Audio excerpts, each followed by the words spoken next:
Hello everyone. Our presentation about methods of teaching foreign languages in primary school, prepared by Can Varay, Rspay Zarujan, Kalbek Tamiris, and Qostolit Agaru.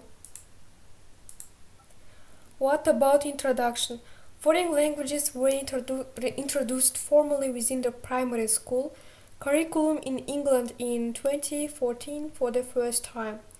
Children at K stage second age 7 to 11 now study one foreign language for up to 1 hour per week in 90% of schools. Language strengths 2016 to 2017. It can be any modern or ancient foreign languages, and the focus should be on enabling pupils to make substantial progress in one language. The Department of Education states liberation from insularity and an opening to other cultures as the principal purposes for introducing language learning in primary school. This makes it an opportune time to reflect on the advantages and the disadvantages of an early start and what challenges it poses. And the second, there are two main reasons behind the introduction of foreign languages in primary classrooms. The first is a belief that the younger the better, the idea that young children are intrinsically better language learners and will therefore become more proficient more quickly. The second is that in an increasingly globalized world, intercultural competence and essential, and that it is important to awaken children's interests and the other people and their cultures at a time when they are open and receptive. More recent arguments are based on the cognitive advantages that learning a foreign language brings, such as accents, problem solving, attentional control of ability to switch tasks, and on the claim that it helps with literacy in English, but these arguments have not yet filtered into public discourse. And then primary teaching marks the beginning of compulsory school education in Germany, starting in grade 1 first, usually until grade 4 with people aged 6 to 7 to 10 to 11. Nationwide, foreign language has been a compulsory subject in German primary schools since 2006 to 2007. English is the first foreign language most often taught in primary school, followed by French and some other regional of minority language. Schools in most federal states in Germany offer a first foreign language in grade 3, age 8 to 9, but a number of states have started to introduce English already in first grade, age 6 to 7. Two weekly lessons are generally reserved for foreign language instruction at the level, but in practice there are variations depending on the state, curriculum, and the individual school policies. The variability also extends to other areas of primary English language teaching, such as the assessment of learning languages competence and the qualifications languages in teachers need to have in order to teach a foreign languages in primary school. This plethora of institutional implementations and the school's concepts for early foreign language instruction is a consequence of the federal education system in Germany, where each state has its own policy and its curriculum. National standards for the teaching of English as a foreign language in primary school do not yet exist.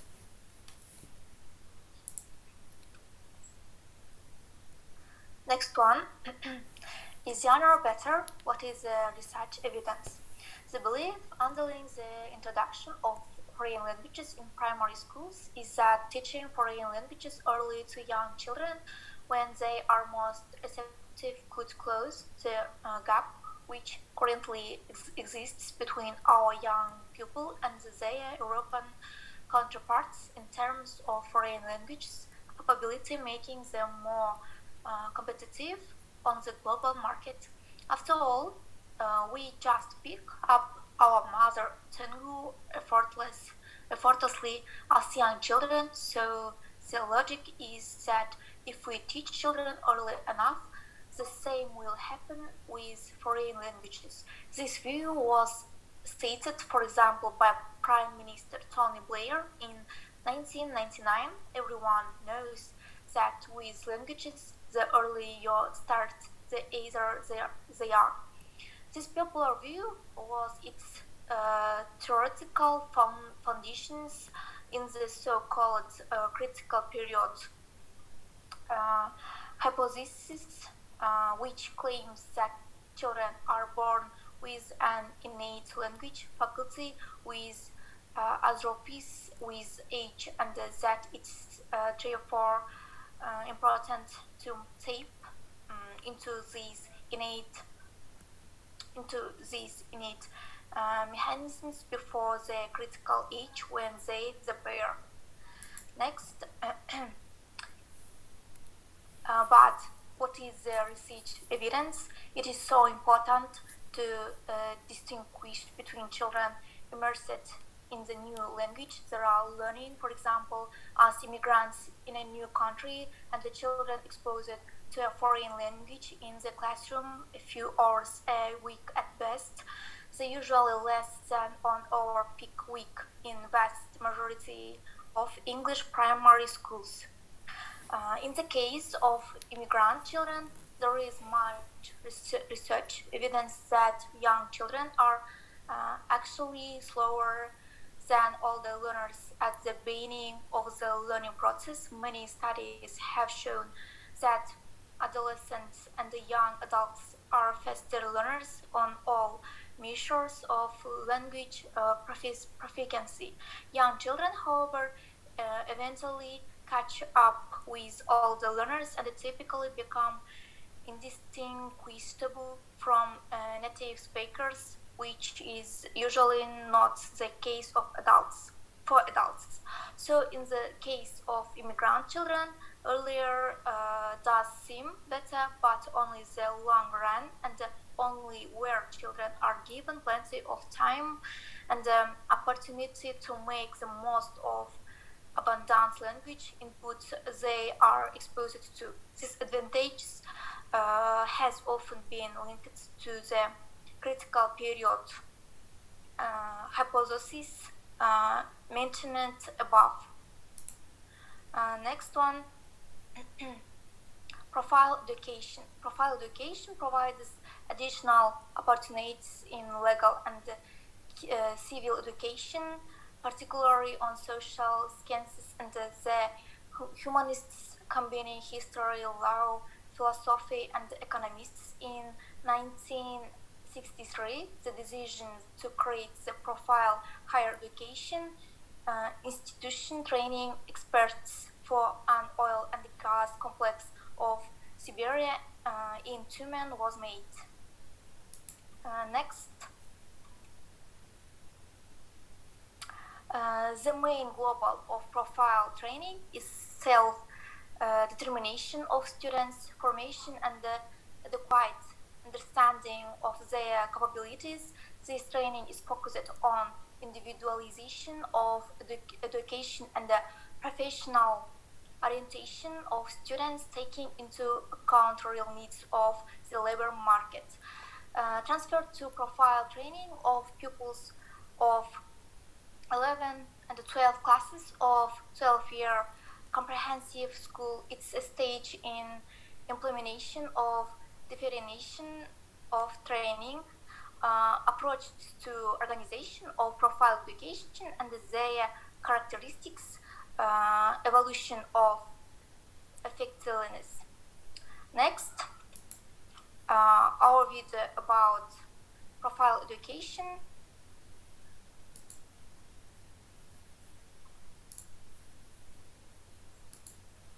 Hello, today we are going to talk about the conception of profile education in the Republic of Kazakhstan. So, the current state of the educational system of the Republic of Kazakhstan is the result of the development of the national educational strategy, which guarantees the achievement of the international quality level and the retaining a unique national system. Such policy considers the national interests and the perspectives of Kazakhstan development. Integration to the world educational community is unavoidable. So, the first president of the Republic of Kazakhstan, Nursultan Abishevich Nazarbayev, pointed out the world is going through the globalization process by converting the country into the common economic market. Global community is turning to be more open. People and information have become the basis of the modern world without borders conception. The new philosophy of education proclaims pupil-centered approach. That is the main focus, the main figure is a pupil with all his cognitive mechanisms, such as memory, perception, thinking, and its operations. Learner-centered paradigm is a basic conceptual approach of education aimed at the development of the personality of the pupil, his determination, self-realization, social adaptation. What aims should be in order to satisfy the demands of the time. The main function of the senior stage in the system of secondary education means to complete general secondary education and prepare school leavers for life and work in a modern, industrialized informational society, to contribute to their social adaptation in a modern world, to help to choose the course of life in accordance with interests, capacities, and inclination of pupils, to stimulate senior pupils to continue their education and create conditions for favorable transition from one line to another, and underline the importance of self-education. Basic characteristics of profile education. So, profile education, it covers 10s, 11s, and 12s forms. It stipulates the succession of primary, basic, and senior stages of secondary education. It includes general subjects such as languages, foreign languages, math, history, and so on. Also, it includes profile subjects. Profile subjects are divided into three areas: science, which includes physics, chemistry, biology, and humanitarian profile, and the last one is technological profile. Forms of profile education, they are internal and external. Two-level model of teaching foreign languages, basic and profile, has to be realized in senior classes. It means 4 hours of basic English and 4 hours of LSP. This is profile ones. So integrative communicative aim of teaching stipulates the achievement of the functional acquisition of a foreign language. The importance of foreign language can hardly be overvalued. Its practical, educational, and cultural value is great. Students extend their knowledge of the world, their philosophical outlook, their notion of cultures by comparing things. Culture is a way of life. It is the context within which we exist, think, feel, and relate to others. It is glue that binds a group of people together. Culture is an ingrained component of our life.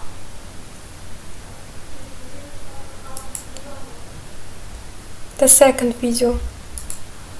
Hello, today also language is a part of culture and a culture is a part of language. The acquisition of a foreign language is also acquisition of a culture. It is co-teaching of culture and language. Co-teaching of language and culture is implemented through content-based and context-based language instruction. Content-based language instruction is focused on culture-related information, while context-based instruction emphasizes real world where people behave in a culturally appropriate way. Content-based teaching is knowledge-oriented instruction and content-based teaching is skill-oriented. Traditionally, we distinguish the following aims of foreign language education. So they are practical, educational, and cultural. Nowadays, we emphasize the integrative character of the aim in foreign language teaching. So the aim of foreign language education is a complex, integral one, and it implies three aspects. Pragmatic, that consists in the formation of the intercultural communicative competence. Cognitive, that consists in the development of cognitive mechanisms of the learners. Pedagogical, that consists in the development of language ego, according to Kunanbayeva Salima Sakiyevna. So, speech competence, the enhancement of the communicative skills in reading, writing, speaking, listening, to plan verbal and nonverbal behavior. Linguistic competence, the acquisition of new linguistic means in accordance with the themes and spheres of communication.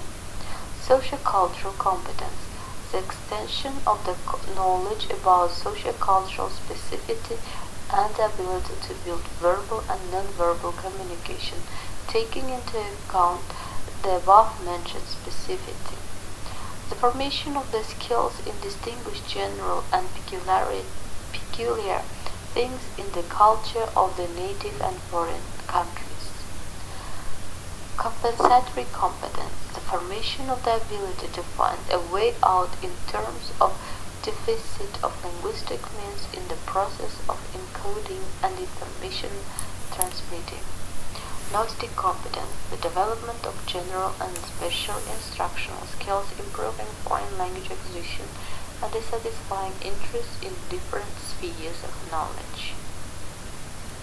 Cognitive and linguistic development go hand in hand with the development of language ego in the process of foreign language teaching and learning. Aims determine the content of foreign language education, which means what to teach. This cannot be denied. In different epochs, there were different aims of foreign language teaching. Nowadays, the communicative cognitive approach to foreign language teaching determines the following components of the content of foreign language teaching in general. So, content of foreign language teaching in profile school. They are linguistic component, it is language material and speech material. Psychological components, habits and skills, methodological components, learner strategies, sociocultural, its cultural background, and emotive component, interest in the subject. There are two aspects in the content of foreign language teaching in profile school. Subject matter, sphere of communication, theme, situations, speech patterns. Processional matter, the formation of skills and habits through exercise and technologies. There are different models of content structure nowadays: linear, concentric, spiral, and so on. So here we have got several case studies. Work out these case studies.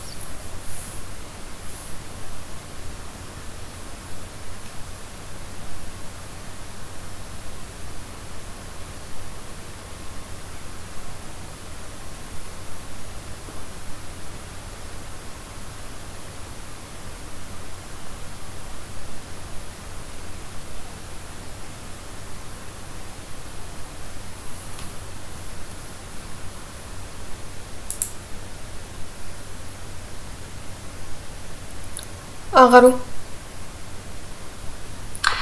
There are two general categories of assessments, formal and informal. Formal assessments have data which supports the conclusions made from the test. We usually refer to these types of tests under standardized measures. These tests have been tried before on students and have statistics which support the conclusions, such as the student is reading below average for his age. The data is mathematically computed and summarized. Scores such as percentiles, standings, or standard scores are mostly commonly given from these type of assessments. Informal assessments are not data-driven, but rather context and performance-driven. For example, running records are informal assessments because they indicate how well a student is reading a specific book. Scores such as 10 correct all 15% of words really correctly, and most rubric scores are given from this type of assessments. In general terms, according to Musavi 2009, assessment is appraising or estimating level or magnitude of some attribute of a person. However, in the educational practice, the term assessment refers to an ongoing process that encompasses a wide variety of methodological techniques and tools that educators use to evaluate, measure, and document the academic performance, learning progress, skill acquisition, or educational needs of students. In this sense, Brown 2011 says that whenever a student responds to a question, offers a comment, or tries out a new word or structure, the teacher subconsciously makes an appraisal of the student's performance. We can talk about two types of assessment: informal assessment and formal assessment. Informal assessment are those spontaneous forms of assessment that can easily be incorporated in the day-to-day classroom activities and that measure the student's performance and progress. Informal assessment is embedded in classroom tasks designed to elicit performance without recording results and making fixed conclusions about the student's competence. Informal assessment is usually non-judgmental in that teachers are not making ultimate decisions about the student's performance, they are simply trying to be a good coach. Examples of informal assessment can be comments on papers, responding to a draft of an essay, offering advice about how to better pronounce a word, or maybe other improvised feedback to the students. On the other hand, formal assessments are the systematic, pre-planned, data-based ways of measuring what and how well the students have learned. Formal assessments determine the student's proficiency or mastery of the content, and in this case of the language. They are systematic, planned sampling techniques constructed to give teacher and student an appraisal of student achievement. However, we can say that the formal assessment is not the same of a test. We can say that all tests are formal assessments, but not all formal assessment is testing. For example, you might use a student's journal or portfolio of materials as a formal assessment of the attainment of certain course objectives, but it is problematic to call those procedures tests.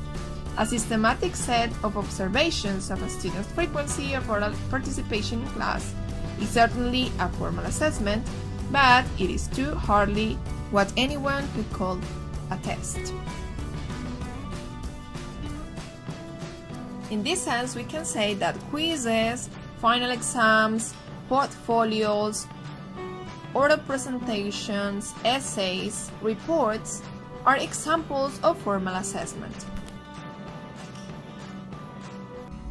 Now we are going to see some differences between formal and informal assessment.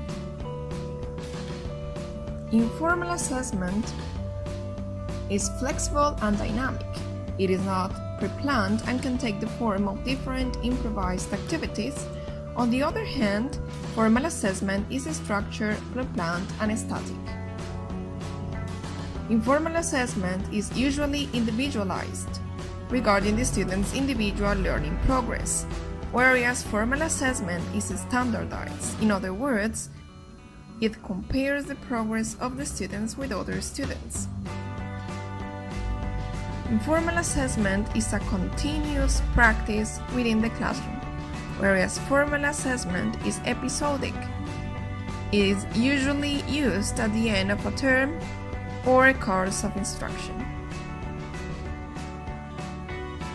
Bearing in mind the above, informal assessment is process-based, since the most important on it is how the progress of the student is achieved, whereas formal assessment is product-based, since the most important is the knowledge and competences a student can demonstrate at the end of the course.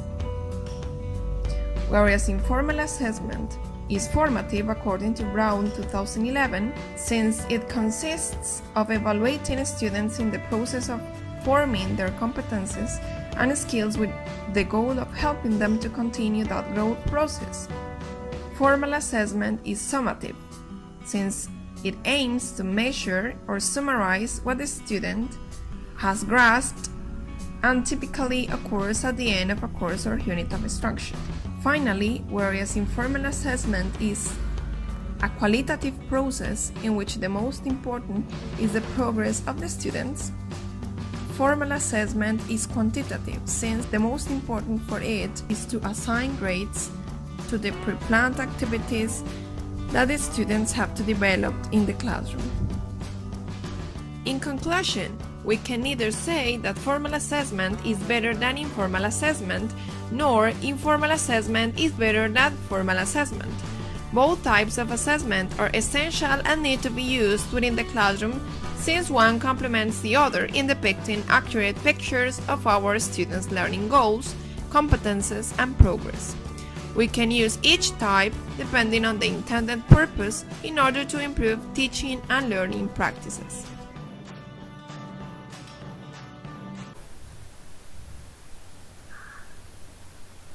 The assessment used needs to match the purpose of assessing.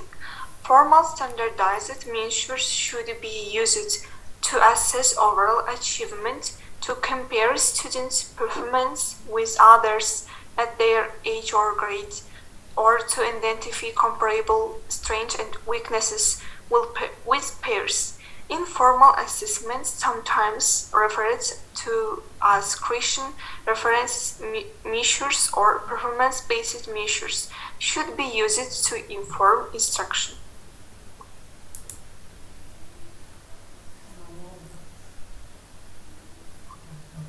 Formal assessment examples. First, attitude tests are used cases as students' cognitive abilities. Grades are used to assess a student's progress. Tests are used to assess whether the student has understood context stuff. Standardized tests are highly predictable and reliable and can be used for student placements. Then, essays and projects can be used to assess student understanding of topics. Next, Taharu. Formal and informal assessments.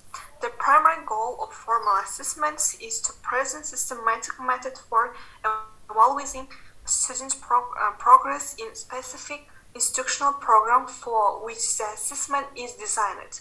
After completing a topic, subjects, or term, formal assessments can be announced, and the questions asked in that assessment will be related to that topic.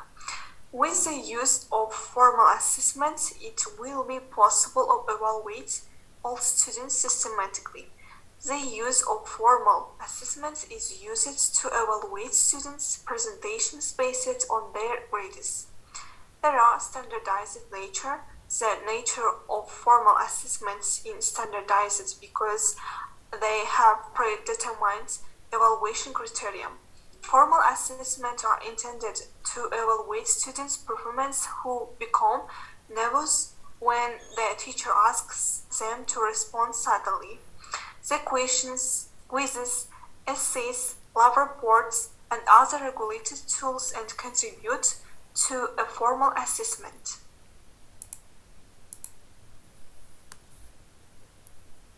Arjan. Okay. On the other hand, informal assessment is one of the authentic assessments that can be taken by designing special activities such as group or individual projects, various types of experiments, verbal presentations, demonstrations, or actual performance. A variety of informal assessments are developed for traditional classroom environments that only include assignments, journals, easy writing, report writing, literature, discussion groups, or reading logs. It is easier said than done in the informal assessment technique to demonstrate each student's progress using actual works. In construct, the nature of informal assessment is qualitative, and no standardized tool for estimation is available. Informal assessment can be made by pausing the lecture and checking the students for the fundamental goal of determining their level of involvement at glance. On the other hand, the nature of informal assessments is not standardized because they are subjective, with no predetermined criteria for evaluating performance. Informal assessment help determine learning skills in students who become nervous when taking formal assessments and thus fail to perform to their full potential.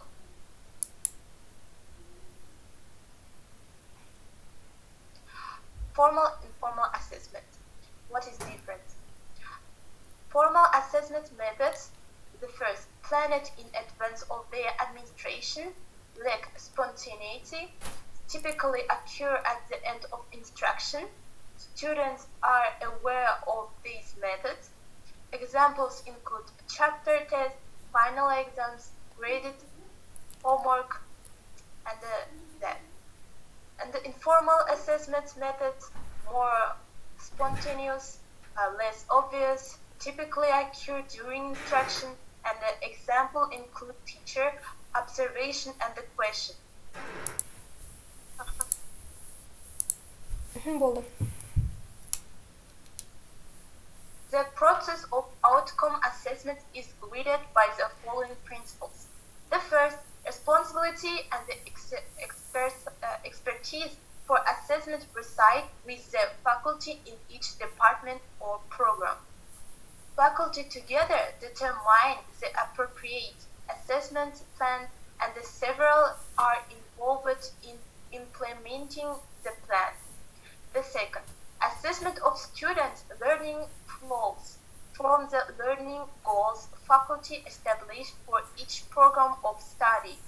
These goals are written in terms of what students are expected to know, be able to do, and value.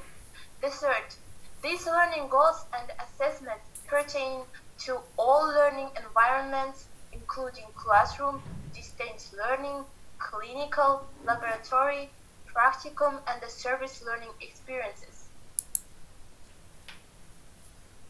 The fourth, assessment methods, ways of gathering information about students' learning, are realistic, manageable, and meaningful within the culture of the particular academic program, department, or school.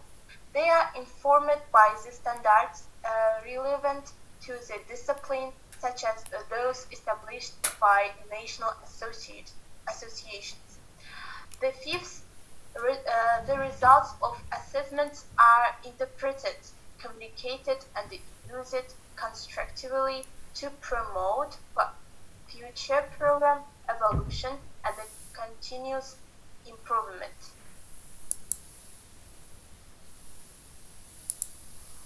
Now, it's essential for us to understand the differences between formal and informal assessment, why they're so different, but most importantly, what the actual purpose of each of these are and when we should use them. Now, the best analogy for me to use is a person walking up the stairs. The person generally starts at the bottom and progresses their way up to the top. Now, in the same way, when learners are assessed for the term, they start at the beginning of the term with limited knowledge and skills. And as the term progresses, so too do their skills and their knowledge. And at the end of the term, they end up with a result. Now, during this period of process going up to the final result, we've got to make sure that we give the learners enough opportunity, first of all, to show us what they're able to do, but also to show themselves what they can and can't do. Now, let's have a look and see where informal and formal assessment fits in. Once again, we're going to start at the bottom of the stairs and start with new limited knowledge that the learner has got. So as we're teaching these learners, we need to constantly reflect and ensure that they're actually grasping the basic facts and then the more advanced facts. So we're constantly doing informal assessment. Now, this informal assessment can be in the form of true-false questions that we ask them to raise their hands. It could be fun activities, it could be worksheets, it could even just be discussions. But the key with informal assessment is it's really for the teacher as well as the learner to assess where they're at, to know how much they know and don't know, as well as what skills they have. This is really important because often what we find is teachers leave the assessment to the end of the term or to the end of a section of work, and that's almost too late. Because once the learner has built up these skills, they then get to their formal assessment. So let's say we're trying to develop the learner's comprehension. The first time they see a comprehension activity is not going to be in their formal assessment where they receive an actual result for it. You're going to do a lot of activities to develop it during the term. Once that assessment is marked and the learner has received it and they see how they do, you need to use that formal assessment to inform your next lot of informal assessment. So once again, in language, you're going to look at how the learner's done in their comprehension. And if you see that the learner needs more practice or developing certain skills, you're going to give them more informal assessment on that particular skill to develop it further. You might even start with a new section of work once the learner's grasped it. Now, this is really important for skills because you don't want to move on, particularly in mathematics and subjects where skills build on each other. You don't want to move on to the next lot of formal assessments until you know that learner has grasped the concept. Now, most subjects have more than one formal assessment for the term, so you'd carry on with informal assessment and to your formal assessment, which takes us to the end of the term. In some cases, the end of the year, but here we're just looking at the end of the term. And that gives you your term code. Now, what's important to remember here is that informal assessment is really to improve and develop the learner. It doesn't necessarily need to be marked. It needs to be used as a guideline.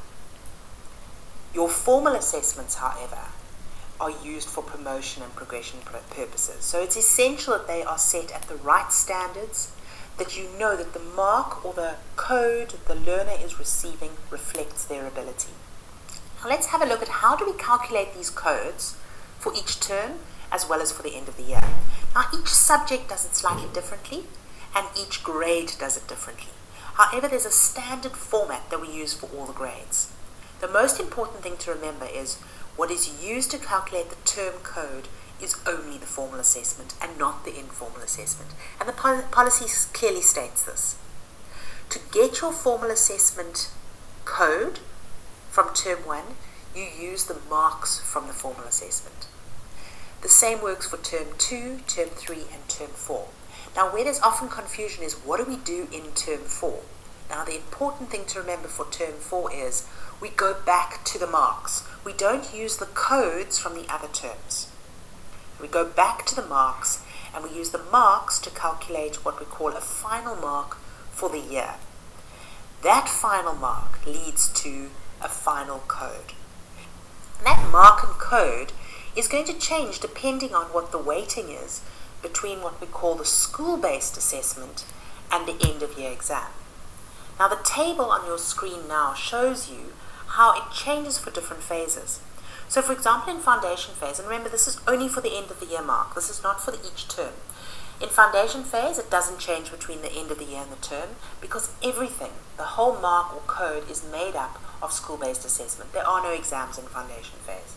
In intermediate phase, 25% of the marks used at the end of the year come from the exam. The 75% come from all the other formal assessments. Remember, no informal assessment may be included. Senior phase, the weighting for the exam gets slightly heavier, so 60% of your final mark at the end of the year coming up to the code is made up of exam results. And then of course for FET, the school-based component is much lower weighted of 25% versus your end-of-year exam of 75%. In summary, let's have a look at the differences between formal and informal assessment. The most important thing is your formal assessment is what is recorded and reported, and it is used for progression and promotion purposes. It's also used to decide whether the learner is actually going to go to the next grade or not. The informal assessment, however, does not need to be recorded. It's something that the teacher and the learner needs to use to monitor how well the learner is doing, and can be done through a whole lot of different methods. Both formal and informal assessment are incredibly important in the teaching, learning and assessment process, and they should both develop and provide feedback for knowledge and skills of the learner, and more importantly, or most importantly, consist of a variety of different skills so that we develop and enhance our learners' abilities.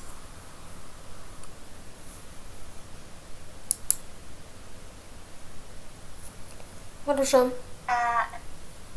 And the conclusion. Assessment is used in many ways in education. The good deal of attention is given to the use in helping teaching and the learning. Assessment is a bridge between teaching and the learning. Assessment helps us to understand our students better, and the assessments can range from simply asking questions during a lesson to class presentation after a unit of study. Assessment is not only a way we can measure student performance, but it's also a way for teachers to plan instruction and reflect on their own methods of teaching. So that's all. Thank you for your attention.